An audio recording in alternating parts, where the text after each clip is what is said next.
Chers amis, chers bien-aimés en Christ, bonjour. Nous voici à nouveau réunis en ce dimanche matin pour partager la parole de Dieu. Et je vous invite à travers les chants interprétés, à vous préparer à recevoir cette bonne parole, une parole de vie, une parole miraculeuse, une parole qui va changer notre existence. Que Dieu nous bénisse tous ensemble et bon culte.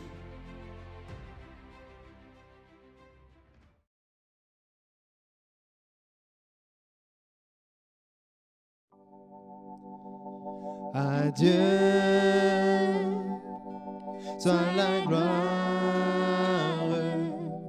à Dieu soit la gloire, à Dieu soit la gloire pour les choses qu'il a fait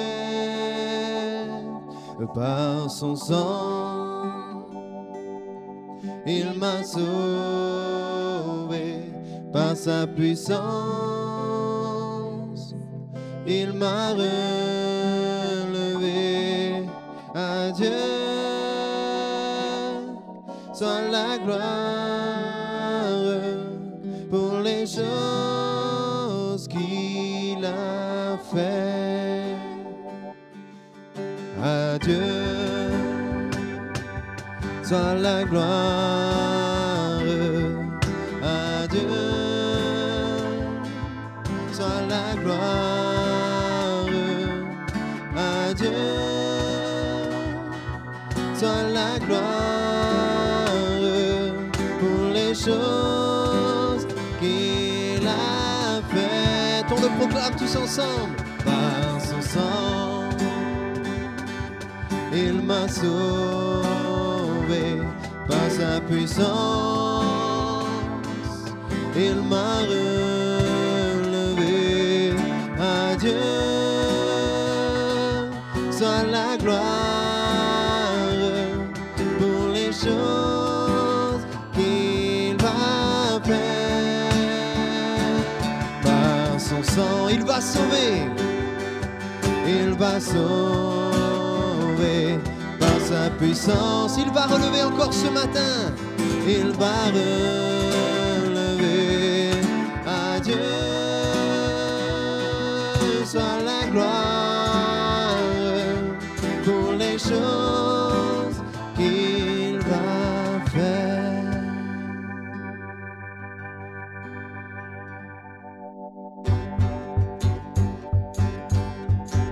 Ok, l'ami fidèle et tendre, nous avons Jésus-Christ, toujours prêt à nous entendre, à répondre à notre cri. Il connaît nos défaillances, nos chutes de chaque jour, sévère en ses exigences, il est riche en son amour. Oh, oh, oh, oh, oh,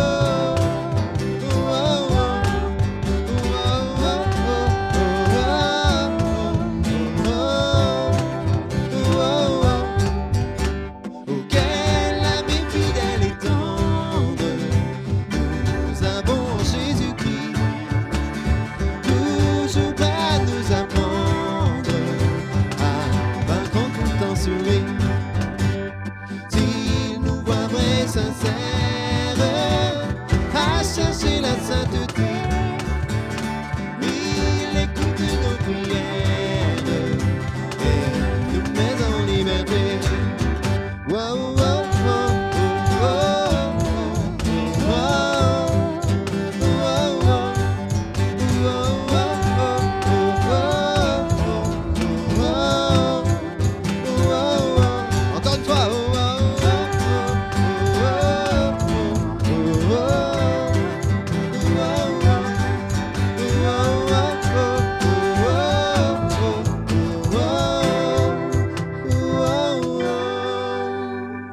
Auquel ami fidèle et tendre, nous avons en Jésus-Christ. Bientôt il viendra nous prendre pour être au ciel avec lui. Suivons donc l'étroite voie, en comptant sur son secours. Bientôt nous aurons la joie de vivre avec lui toujours. Oh, oh, oh, oh, oh, oh, oh.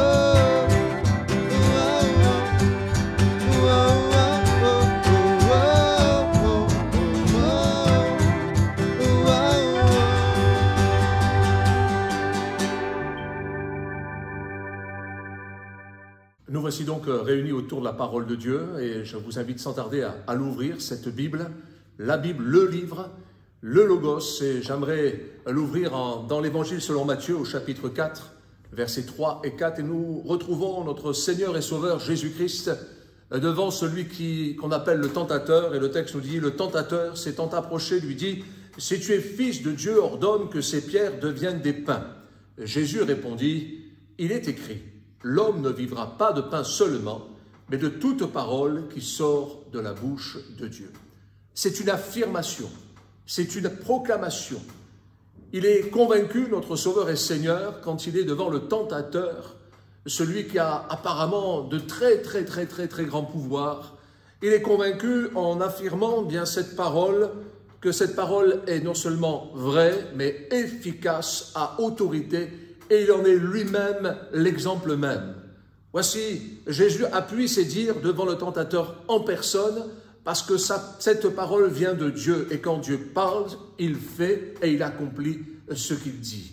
Jésus dira donc, l'homme ne vivra pas de pain seulement, mais de toute parole qui sort de la bouche de Dieu. Et ce matin, nous voulons écouter la parole de Dieu, non pas la parole d'un prédicateur, mais la parole qui vient de la part de Dieu, inspirée par son esprit, et qui va travailler notre cœur, ton cœur, le mien, pour que nous recevions une parole de vie, une parole qui va changer notre existence, une parole qui va nous amener au pied de Jésus, une parole qui va nous amener sur le chemin qui nous mène au ciel, une parole qui a été faite chair en la personne de notre Sauveur et Seigneur, Jésus-Christ lui-même. Cette parole est parole de Dieu, et nous lisons dans l'Évangile selon Jean, chapitre 6, verset 63, « C'est l'Esprit qui vivifie, la chair ne sert de rien, les paroles que je vous ai dites sont esprit et vie. » On pensait que la parole de Dieu, ou on dirait communément la Bible, est un dictionnaire de bonne conduite, une morale, de la religion, et par là même, nous n'avons que faire de telles choses car nous sommes déjà en souci, sous la pression des épreuves de l'existence. Pourquoi faut-il se mettre en plus un carcan qui nous empêchera de nous exprimer et de trouver, de par notre liberté de choix et de décision, eh bien, le bonheur à notre porte. Pour autant, le texte ne nous parle pas d'une parole de légalisme, de loi, mais une parole de vie, une parole qui est esprit et vie, une parole qui va rentrer dans notre être tout entier, bouleverser notre entendement, changer même notre état de cœur et nos émotions et faire même de nous une nouvelle personne. Si nous allons plus loin, cette parole, parole de vie, parole de Dieu, parole qui est le réma de la part du Seigneur, cette parole que Dieu adresse à chacun d'entre nous, nous pourrons parler que cette parole même est immuable, quels que soient les temps, les époques, les situations, et en l'occurrence les temps que nous connaissons. Nous lisons dans Matthieu chapitre 24, verset 35, « Le ciel et la terre passeront, mais mes paroles ne passeront point. » Sur la surface de la terre, devant ces centaines et ces centaines de peuples, ethnies différents, de cultures, de langues, de croyances différentes, toutes ces choses sont là devant nous. Nous pourrions penser que la parole de Dieu doit s'adapter aux circonstances. Non, elle est immuable. Non pas comme un bâton dur ou froid qui viendrait pour nous frapper, mais une parole de vie qui vient nous secourir. Nous, les hommes et les femmes, de toute nation, de tous rangs sociaux, de toute ethnie, voici, il vient pour nous secourir. Alors plus loin, alors dans ce texte, en lisant que cette parole dans Hébreux chapitre 4 verset 12 est une parole de vie, et plus encore une parole efficace, efficace dans notre existence, car la parole de Dieu est vivante et efficace, plus tranchante qu'une épée quelconque à deux tranchants, pénétrante jusqu'à partager âme et esprit, jointures et moelles, elle juge les sentiments et les pensées du cœur. Quand je pense à cela, je pense aussi à un autre texte qui nous dit que la prière du juste a une grande efficace. Non pas que nous soyons justes par notre nature humaine, mais nous sommes justes quand nous nous plaçons devant la parole de Dieu, celle qui nous révèle l'amour de Dieu, celle qui a été faite chair en Jésus-Christ, celle qui nous parle de l'œuvre de la croix. Et voici cette parole qui bouleverse notre existence va nous amener à vivre cette vie surnaturelle des chrétiens, des petits Christ, des disciples de Jésus. Alors, allons un peu plus loin encore, cette parole dans 2 Timothée chapitre 3, versets 16 et 17, cette parole elle est inspirée. Elle n'est pas une parole qui nous est tombée du ciel comme cela, mais c'est une parole inspirée. Le grand écrivain, celui qui a inspiré ces hommes pour nous la laisser, pour nous la révéler, pour nous la dévoiler, c'est le Saint-Esprit. Toute écriture est inspirée de Dieu et utile pour enseigner, pour convaincre, pour corriger, pour instruire dans la justice, afin que l'homme de Dieu soit accompli et propre à toute bonne œuvre. Je veux croire ce matin que le Seigneur a pour chacun d'entre nous non seulement une mesure de grâce, un peu de sel à mettre dans le plat de notre existence, mais plus encore, je suis certain et convaincu que pour chacun d'entre nous, hommes et femmes, jeunes gens, adolescents, toi l'enfant qui écoute ce message, et vous, chers amis, vous qui êtes nos aînés, peut-être même vieillards, le Seigneur est celui qui veut nous parler à chacun d'entre nous. Cette parole est utile pour enseigner, pour convaincre, pour corriger, pour instruire dans la justice. Non pas la justice des hommes seulement, mais celle qui vient de Dieu. Celle qui fait de nous-mêmes justice de Dieu, car il nous a envoyés comme ambassadeurs. Voici qu'il nous a envoyés pour être des ambassadeurs de la réconciliation, pour que nous soyons nous-mêmes la justice de Dieu, que nous puissions être la colonne et l'appui de la vérité. Et là, je parle de l'Église dans son entité. Cette parole inspirée, n'est pas là pour nous révéler une nouvelle révélation, de nouvelles prophéties, une nouvelle direction, mais elle est là pour nous révéler le plan accompli à travers Jésus-Christ, le plan de Dieu.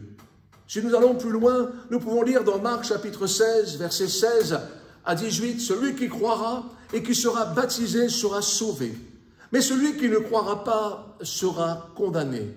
Voici les miracles qui accompagneront ceux qui ont cru en mon nom. Ils chasseront les démons, ils parleront de nouvelles langues, ils saisiront des serpents. S'ils boivent quelques breuvages mortels, il ne leur fera point de mal. Ils imposeront les mains aux malades et les malades seront guéris. » Alléluia. Celui qui croira, je veux croire non pas que Dieu existe, car le diable le sait aussi, les démons le savent aussi, mais je veux croire en la parole de Dieu. Croire que cette Bible que j'ai à la maison, que j'ai sur ma table de nuit, que j'ai sur ma table de salle à manger, je ne veux pas simplement la voir là fermée à côté de moi, elle ne peut pas me porter bonheur, mais je veux l'ouvrir et demander à Dieu qu'il m'inspire pour comprendre ce que je lis et que ce que je comprends puisse être assimilé dans mon cœur pour pouvoir saisir par la foi la victoire. Celui qui croira et qui sera baptisé sera sauvé. La parole de Dieu dynamise notre cœur à un tel point que nous sommes amenés à enclencher un acte d'engagement. Et si la parole de Dieu n'enclenche pas dans ta vie un acte d'engagement, c'est que cette parole n'a pas encore pénétré ta vie. Car la parole de Dieu ne retourne pas à Dieu sans avoir accompli son dessein. Et son dessein, c'est que tous parviennent à la repentance. C'est que tous, toi et moi, chacun d'entre nous, nous puissions passer par la porte. Cette petite porte qui nous paraît insignifiante, c'est la porte de la repentance. Et cette repentance se vit au pied de la croix, au pied de l'amour de Dieu accompli et exprimé sur ce mont Golgotha, en l'occurrence notre Sauveur et Seigneur Jésus, qui dira, eh bien, pardonne-leur car ils ne savent ce qu'ils font. Mais voici, il est celui qui vient pour nous sauver, pour nous secourir et changer notre existence. Celui qui croira et qui sera baptisé sera sauvé, mais celui qui ne croira pas sera condamné. Quel dommage! Et j'oserais dire quelle posture dommageable de ne pas croire en la parole de Dieu, car je peux faire de bonnes œuvres, je peux assister à tous les offices religieux, je peux faire mes prières matin, midi et soir et même pendant la nuit, je peux lire même la Bible, mais si je ne crois pas en cette parole, alors le ciel me reste fermé, et quand bien même j'aurais accompli 1001 bonnes œuvres, voici que rien ne changera dans mon existence. Il faut que cette parole pénètre ma vie. Alors, le texte, nous l'avons lu, nous dit « Voici les miracles qui accompagneront ceux qui ont cru en mon nom. » en mon nom. Parfois, certaines personnes viennent écouter l'Évangile parce qu'elles veulent être guéries, elles veulent être secourues. Ceci est tout à fait légitime et normal. Mais au-delà de ces bienfaits, de ces bénédictions, de ces grâces, ce dont j'ai besoin, c'est que cette parole pénètre mon cœur et me convainc de péché. Voici, elle m'amène à marcher en nouveauté de vie. Et pour nous, enfants de Dieu, depuis quelques mois, quelques semaines, ou même quelques décennies, voici, nous pouvons marcher en consécration, et ce pour la sanctification de notre vie, et ce pour la gloire de Dieu. Oui, cette parole, eh bien, va me ceinturer, va me garder en mon nom. C'est dans le nom du Seigneur, non pas un nom magique, ce n'est pas Sésame, ouvre-toi. Mais en mon nom, c'est pour lui, c'est en lui et c'est par lui. Et celui, c'est notre Sauveur et Seigneur Jésus, parole faite chair.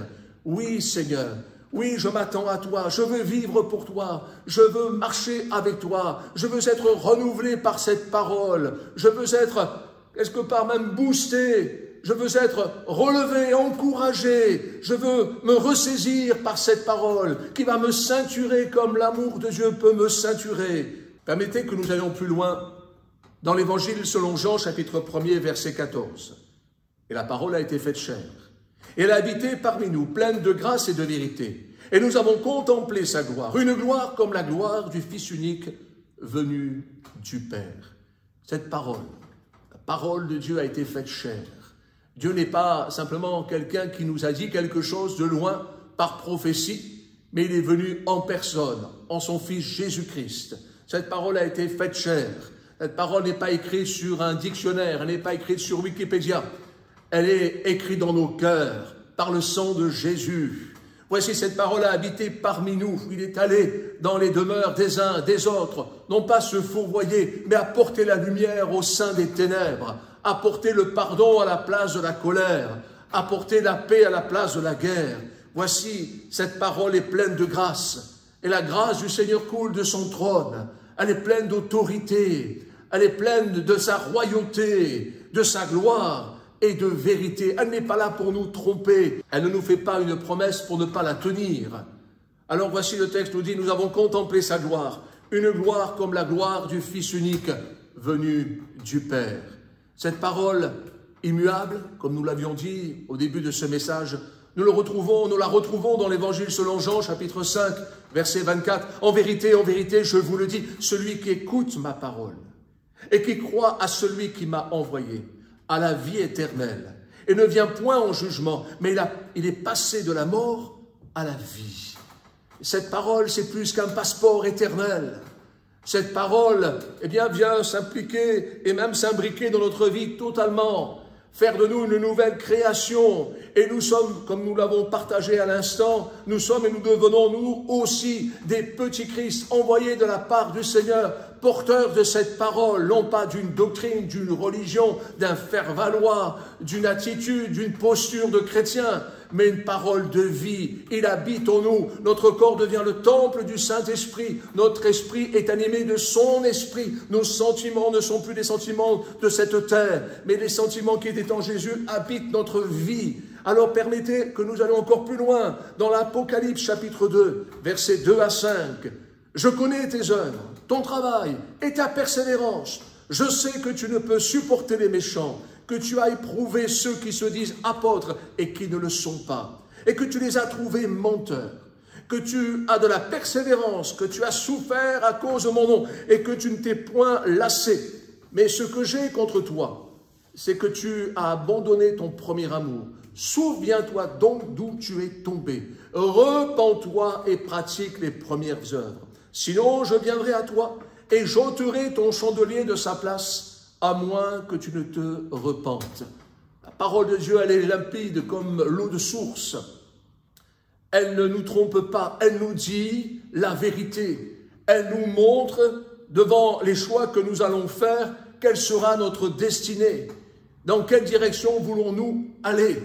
Est-ce que je veux vivre une petite vie, soi-disant de chrétien, médiocre, avec juste ce qu'il faut à l'échelle de valeur de notre existence? Ou est-ce que je veux être de ceux et de celles qui montent le curseur en disant « Seigneur, oui, au-delà de tout ce que je peux faire, de bonnes actions, de mes prises de position, je veux veiller sur ma vie. Et si j'ai déraillé, si j'ai dérapé, je veux revenir au pied du Seigneur pour me repentir. Car il ne sert à rien de proclamer la bonne nouvelle. Il ne sert à rien de chanter des beaux cantiques. Il ne sert à rien de faire de belles prières avec de grandes envolées. Et si ma vie n'est pas en règle avec le Seigneur, il ne sert à rien de venir chaque dimanche pour prendre ce que nous appelons la Sainte Seine en mémoire du tout accompli de Jésus si ma vie n'est pas en règle. J'ai besoin de me repentir parce que celui qui se repent peut à dès lors croire à la bonne nouvelle. Et cette bonne nouvelle, c'est une vie nouvelle, une vie changée. Il n'y a plus de condamnation pour ceux qui sont en Jésus-Christ. Cette parole, elle est comme une ordonnance. Quand nous allons voir le médecin, notre généraliste, le médecin de famille ou voir un spécialiste, il nous établit une ordonnance pour que des soins puissent être prodigués à notre endroit, pour notre bénéfice. Permettez que nous lisions le psaume 119, verset 50. C'est ma consolation dans ma misère, car ta promesse, car ta parole me rend la vie. Et en effet, j'ai besoin de lire cette parole, la méditer, la recevoir comme parole inspirée, parole de Dieu, pire parole miraculeuse. Cette parole va me convaincre, et nous lisons dans Josué, chapitre 1er, verset 6, dans cette ordonnance que le Seigneur nous laisse. Cette ordonnance est aussi un conseil convaincant. Voici que Josué a plus de 80 ans. Il a de l'expérience, il a du savoir, il sait ce qu'il en retourne de son existence et de la gestion et du management de ce grand peuple d'Israël. Et voici ce que dit le Seigneur. Fortifie-toi et prends courage, car c'est toi qui mettras ce peuple en possession du pays que j'ai juré à leur père de leur donner. Et cet homme va recevoir cette parole comme une parole de vie. Il ne dira pas « je n'en ai pas besoin, je connais, je sais ». Et pour vous, mes frères et sœurs, pour nous qui avons quelques années, quelques encablures avec le Seigneur, nous pourrions nous targuer de nos expériences, des miracles que le Seigneur a accomplis dans notre existence, en disant, eh bien, je n'ai pas besoin, je sais, mais que savons-nous? Aujourd'hui, si tu entends sa voix, n'endurcis pas ton cœur.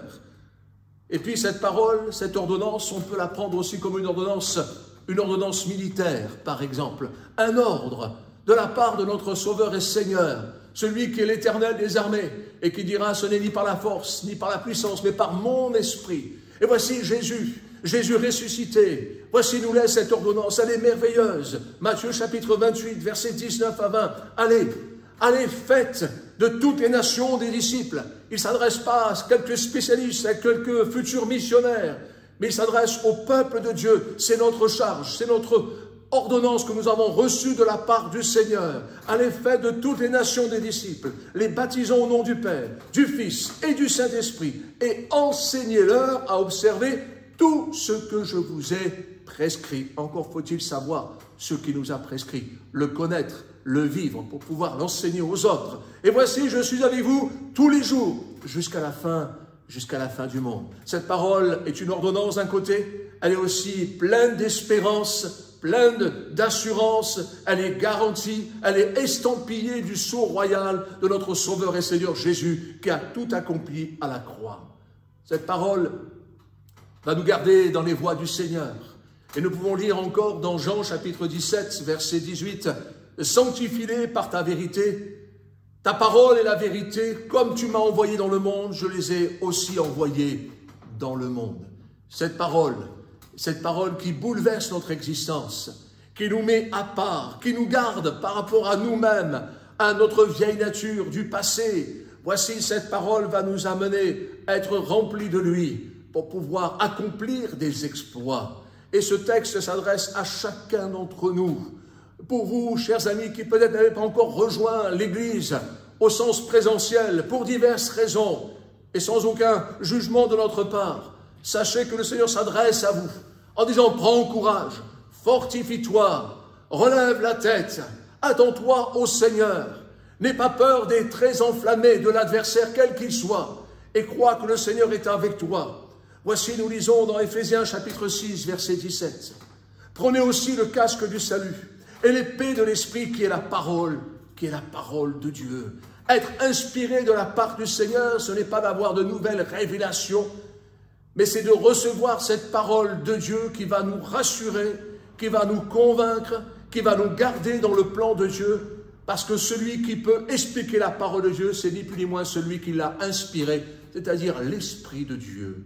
Et j'ai besoin de cet esprit en moi. J'ai besoin d'être renouvelé. Et pour ceux et celles qui, n'ont pas été baptisés dans le Saint-Esprit, nous avons besoin pleinement d'être baptisés du Saint-Esprit. Et que ce ne soit pas simplement, une date dans notre existence en disant, j'ai été baptisé il y a 30 ans en arrière, 40 ans ou 50 ans. Mais aujourd'hui, je veux être rempli du Seigneur. Je veux être immergé par lui. Je veux être teint, du verbe teindre, par sa présence, afin de pouvoir exercer la vie de l'Esprit. Car les dons du Saint-Esprit ne sont pas là pour nous révéler une nouvelle doctrine, mais ils sont là simplement pour appuyer, pour conforter cette parole. Dans 1 Corinthiens chapitre 12, verset 3, « C'est pourquoi je vous déclare que nul, s'il parle par l'Esprit de Dieu, ne dit « Jésus est anathème » et que nul ne peut dire « Jésus est le Seigneur » si ce n'est par le Saint-Esprit. » Cette parole, j'arrive bientôt au terme de cette méditation, non pas pour dire nous arrivons à la fin du culte, mais pour commencer une nouvelle existence avec le Seigneur. Cette parole suscite la foi.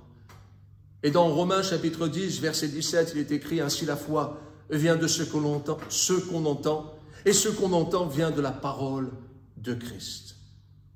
La parole de Christ. Notre Sauveur et Seigneur Jésus, le Christ, celui qui est envoyé, celui qui a reçu l'onction, celui qui a le mandat royal, celui qui a le mandat divin, nous a dit, comme le Père m'a envoyé, moi aussi je vous envoie. Alors je pourrais m'appuyer sur mes qualités, ma volonté, et puis sur les circonstances de l'existence pour dire, voici l'opportunité pour servir Dieu. Non, Paul dira à Timothée, fais l'œuvre d'un évangéliste en toute occasion, bonne ou mauvaise. C'est par la foi que nous triomphons du monde. Par la foi, et la foi, quelque part, nous amène à l'humilité. Parce que la foi ne dépend pas de ce que nous sommes, mais de la parole de Dieu qui pénètre notre cœur. La foi est la démonstration des choses qu'on ne voit pas. Je ne l'ai pas vu, mais je crois. J'en suis convaincu, je l'affirme. Quand bien même l'ennemi de mon âme serait devant moi, je me soumets à Dieu, je résiste au diable, et il fuira loin de moi. Pour clore, nous lisons dans Apocalypse chapitre 22, du verset 12 à 14, « Voici cette parole, parole faite chair, parole de Dieu, notre Sauveur et Seigneur Jésus. Cette parole revient. Elle revient pour accomplir ce que nous croyons depuis le jour où nous avons reçu Jésus dans notre cœur. Elle vient nous chercher. Voici, je viens bientôt et ma rétribution est avec moi pour rendre à chacun selon ce qu'est son œuvre. Je suis l'alpha et l'oméga, le premier et le dernier, le commencement et la fin. Heureux ceux qui lavent leurs robes, afin d'avoir droit à l'arbre de vie et d'entrer par les portes dans la ville. Alléluia. Je veux être avec mes amis, avec vous. Nous voulons être individuellement, mais tous ensemble aussi. Nous voulons être heureux. Heureux de ce que notre nom est inscrit dans le livre de vie. Heureux de ce que notre robe est lavée. Heureux de ce que nous marchons dans la sainteté. Heureux de ce que nous sommes dans la dynamique du service du Seigneur. Heureux de ce que Jésus est le maître dans notre existence. Alors j'ai marqué dans mes notes tel quel, et je vous le lis, la croix est la signature de la parole. Jésus est venu accomplir cette parole et au mont Golgotha, cette croix, comme un stylo divin, est venu par le sang de Jésus effacer notre dette, notre condamnation, pour que nous puissions être sauvés, pardonnés, si du moins nous recevons cette parole comme parole de vie. Puis Jésus fut ressuscité. Il est la résurrection, il est cette lettre, cette parole envoyée vers Dieu en disant « Tout est accompli.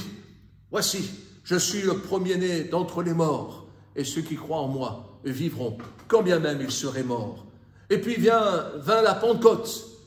Vint la Pentecôte, cette parole, annoncée, préparée que Jésus, avait laissé dans nos cœurs. C'est le mandat de cette parole. Comme une lettre pourrait être mandatée, recommandée. Voici, le Seigneur nous laisse son sceau, et ce sceau, c'est le Saint-Esprit qui nous révèle cette parole, qui fait tomber des écailles de nos yeux pour que nous comprenions cette parole, pour que nous la recevions, que nous l'assimilions. Et voici, Jésus revient. Et à son retour, cette lettre, cette parole sera proclamée, lue sur la place royale, devant le trône de notre Dieu, et nous voulons être du nombre. Permettez que nous prions ce Seigneur, non pas pour clore ce culte, mais pour que chacun d'entre nous, là où nous nous trouvons, j'oserais dire à la croisée des chemins, nous puissions faire le bon choix devant ce Seigneur, notre Dieu, notre Père. Je te prie avec les amis ici présents qui ont écouté ce message, afin que nous ne soyons en aucun cas oublieux de ta parole, et que nous la recevions comme parole salvatrice, parole de vie, parole miraculeuse. Tu viens pour nous convaincre de péché si besoin était. Tu viens pour effacer notre dette. Tu viens pour nous mettre à part, pour nous sanctifier. Tu viens pour nous amener, et ce, jusque dans la vie éternelle. Cette parole est accomplie. Tu es l'alpha et l'oméga. Tu viens nous chercher et nous attendons ton retour. Alors nous nous préparons, nous veillons sur notre vie, car nous ne savons ni le jour ni l'heure de ton retour. Et nous veillons à ce que notre vie soit propre, que notre robe soit lavée. Nous voici entre tes mains. Prends notre vie, nous voulons aller plus loin avec toi. Et comme tu l'as rappelé, celui qui croira et qui sera baptisé sera sauvé. Oui, je veux croire, mais pas seulement avoir cru, mais je veux croire aujourd'hui encore, afin que mon engagement ne soit pas caduc, que ton nom soit béni, Seigneur. Bénis-nous tous ensemble, bénis ton Église, ton peuple, et que ton nom en soit élevé, glorifié. Amen. Je vous souhaite un bon dimanche et à très bientôt ensemble. Que Dieu nous bénisse tous.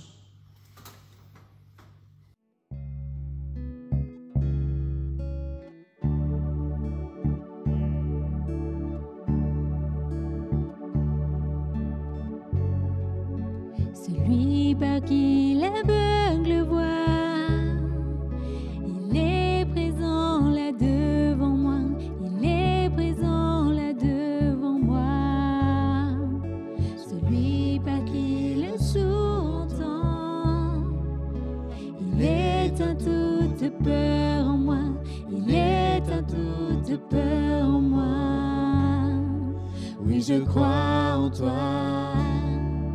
Oui, je crois en toi, tu es le Dieu des miracles. Oui, je crois en toi, oui, je crois en toi, tu es le Dieu des miracles.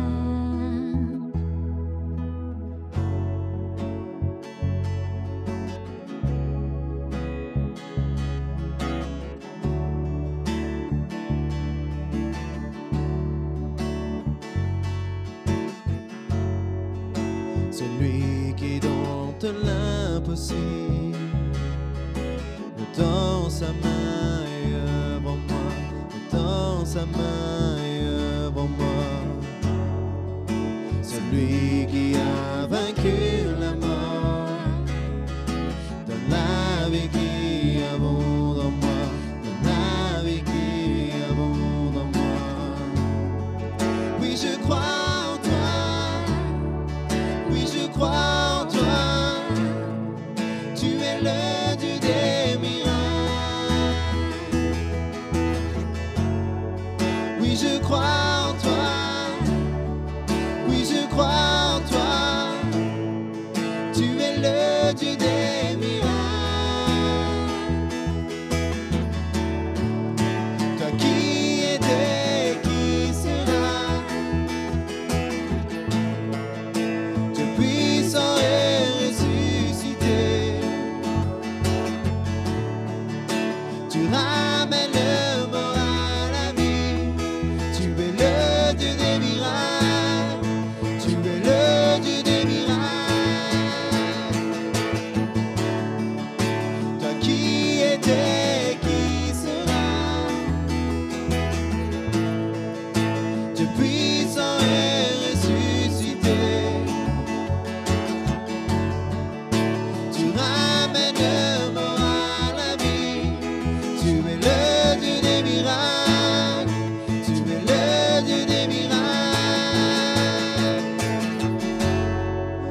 Je crois en toi, oui, je crois en toi, tu es le Dieu des miracles. Oui, je crois en toi, oui, je crois en toi, tu es le Dieu des miracles. Oui, je crois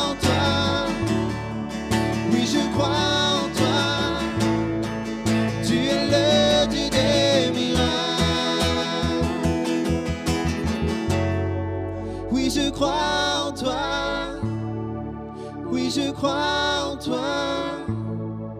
Tu es le Dieu des miracles.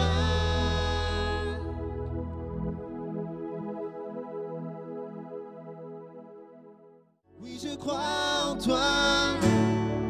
Oui, je crois en toi. Tu es le